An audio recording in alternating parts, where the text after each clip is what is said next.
Assalamualaikum warahmatullahi wabarakatuh. Alhamdulillahirabbil alamin wassalatu wassalamu ala asyrofil anbiya wal mursalin sayyidina maulana Muhammadin wa ala alihi washabihi ajmain. Puji syukur kita kepada Allah Subhanahu wa taala yang telah memberikan hikmahnya kepada kita semua sehingga kita bisa berkumpul di sini menjalankan tugas besar agama Islam, yaitu membawakan podcast Islami. Nah, pada kesempatan kali ini kami ingin membahas nih tentang judi online. Judi online itu udah marak banget kasusnya akhir-akhir ini. Contohnya, kalian udah pernah belum soal kasus Pria Blora? Pria Blora, itu kasus apa? Jadi tuh baru-baru ini kalau nggak salah ada kasus nih di Jawa Tengah. Ada seorang pria, inisialnya tuh WP, dia tuh ditangkap polisi gara-gara dia menggelapkan dana 308 juta punya petani tebu di Kudus. Nah, uangnya itu dipakai buat main judi online. Awalnya gimana sih? Kok bisa sampai ketahuan gitu? Nggak mungkin kan secara tiba-tiba ketahuan? Nah, mulainya tuh dari waktu ada 5 petani nih, 5 petani tebu dari Pati yang minta bayaran dari tebu ke PG-nya. Nah, terus kata PG-nya tuh dia udah dibayarkan melalui vendornya.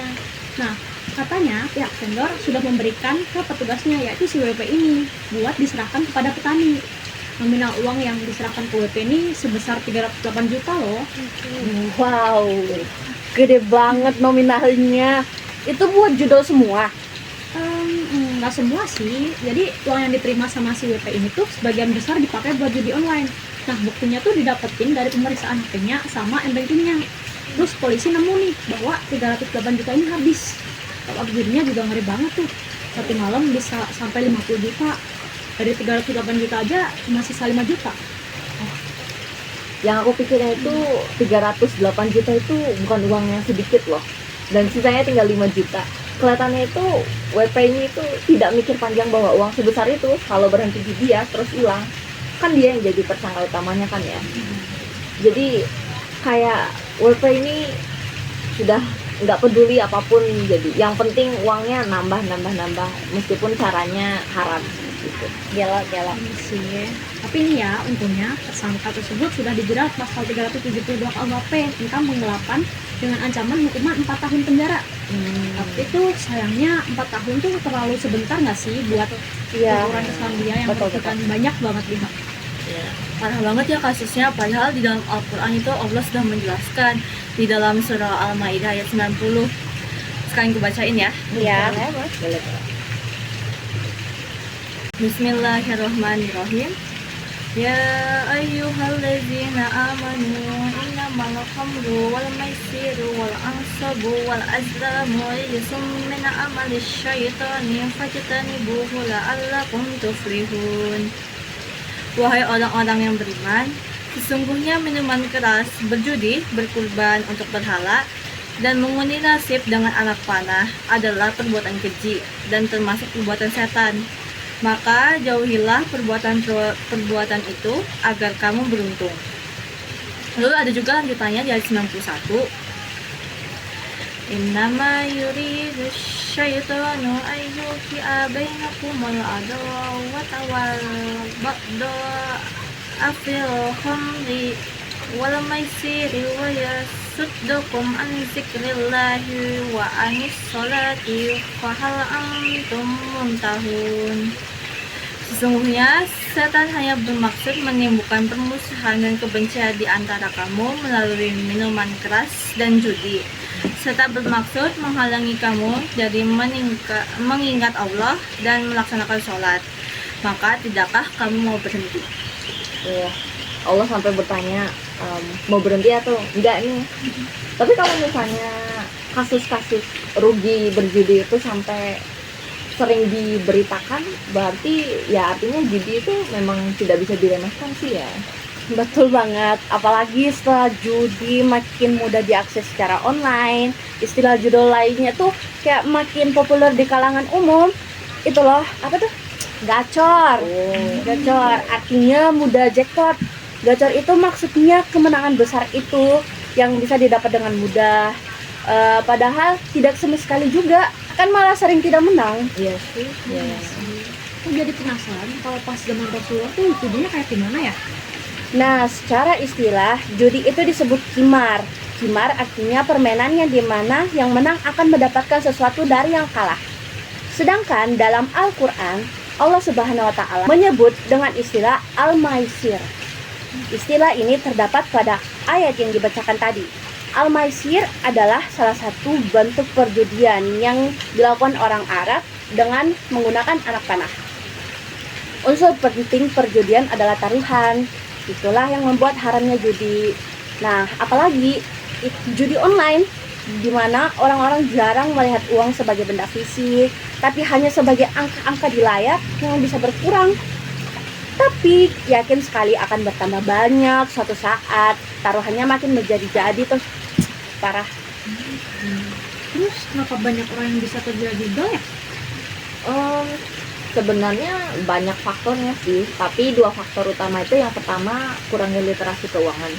Jadi makin kesini kan kita makin punya banyak aplikasi keuangan kan, tapi kita rata-rata hanya tahu cara pakai aplikasinya, kita tidak tahu sama sekali cara mengelola uangnya, karena sekarang uangnya itu cuma angka di layar, bukan benda fisik kayak kertas gitu kan. Nah, dikombinasikan dengan faktor ekonomi, di mana ketika orang misalnya situasinya sedang mendesak, perlu uang banyak dan cepat, dan mereka dengar soal judol, ya sudah terjerumuslah ke dalam judol. Jadi mereka hanya mikirnya oke, pinjam uang dulu pasti nanti bakal menang, coba lagi, dan ya alhasil begitu angkanya sudah nol, begitu orang-orang sudah mulai nagih utang atau mungkin udah dikejar polisi, ya udah konsekuensinya langsung membebani pemainnya.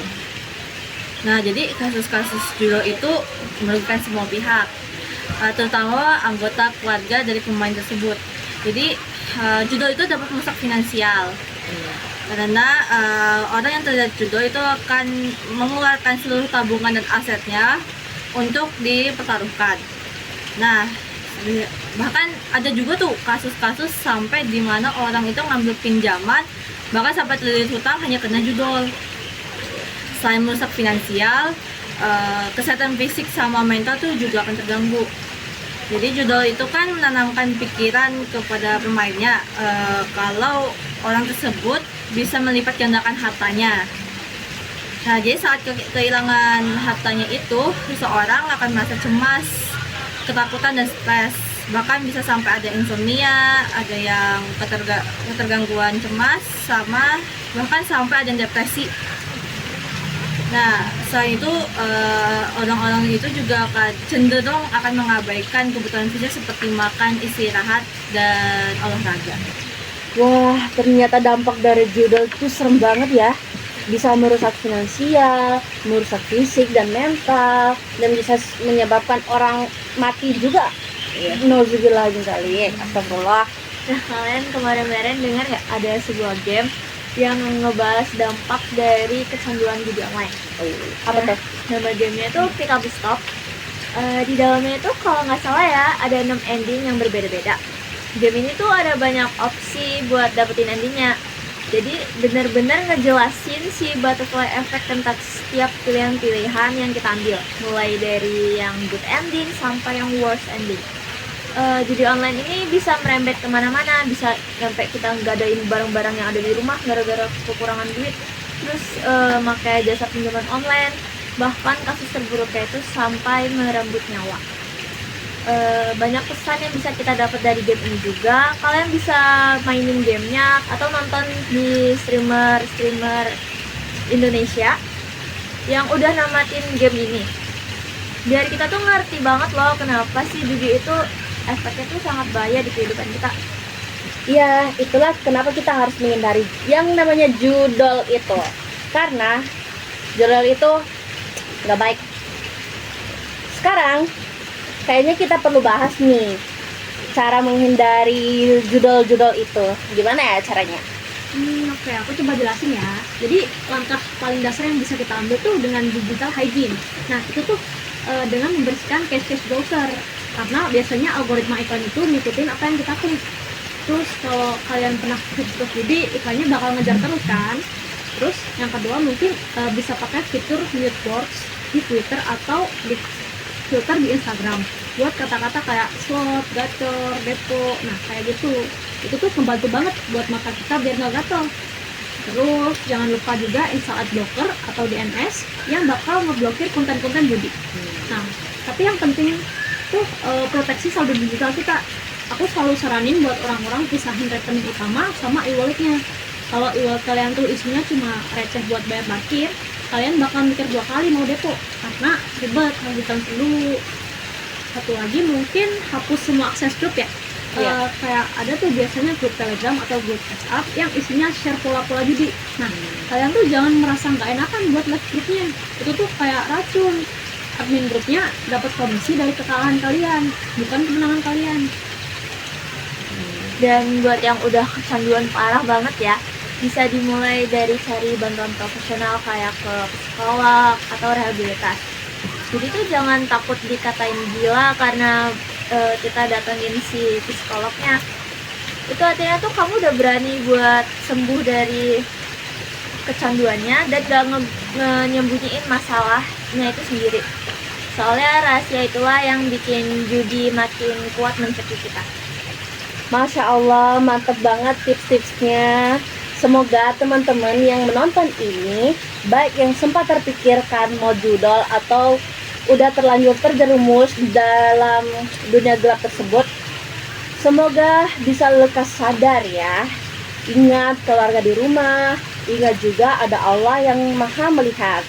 Rezeki yang kita dapat dari hasil judi itu sifatnya haram, sama aja dengan api neraka yang paling dalam, membahayakan. Astagfirullah. Jadi kesimpulannya, judi online atau judol itu kegiatan yang bukan merugikan hanya si pemain, tapi merugikan semua pihak. Dalam Islam, judi ini sudah dilarang Allah di Quran Surat Al-Maidah ayat 90 dan 91. Nah, yang menang akan mendapatkan sesuatu yang dari yang kalah. Jadi singkatnya, judi ini taruhan. Dan dalam judol yang selalu menang itu bukan pemain, tapi sistem. Dan bukan hanya pemain yang kalah, tapi yang dirugikan juga keluarga pemain, teman pemain, kenalan, bahkan orang-orang asing yang hanya kebetulan dekat dengan pemain pun bisa kena ruginya juga gitu loh. Nah, lalu kenapa orang bisa terjerat judol? Yang pertama karena kurangnya literasi keuangan, terus juga karena faktor ekonomi.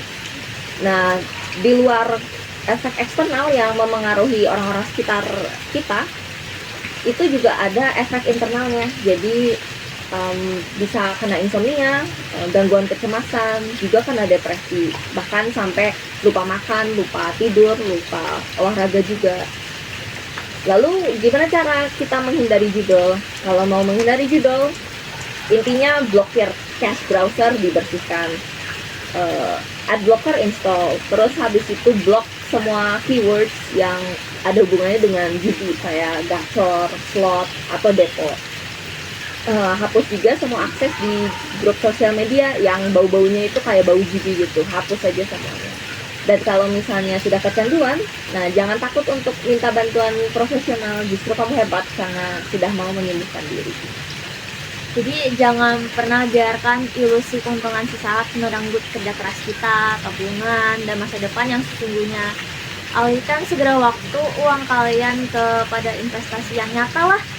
Lalu bisa ngembangin diri dan ngebangun kehidupan yang stabil atau yang membanggakan sama orang-orang yang kita sayangi. Lalu karena hidup kita tuh ya terlalu berharga untuk dipertaruhkan demi permainan yang udah pasti dirancang agar kalian kalah gitu. Ya. Oke deh, kalau begitu kita sudah sampai di penghujung obrolan. Yeay. Jadi teman-teman jangan pernah untuk berpikir untuk mencoba judol sekalipun ya, karena di dunia itu hidup kita hanya sementara. Jadi jangan terlena dengan kepuasan yang semu dan juga yang haram. Kalau begitu, mari kita tutup. Sekian dan terima kasih. Wabillahi taufiq wal hidayah. Wassalamualaikum warahmatullahi wabarakatuh. Bye.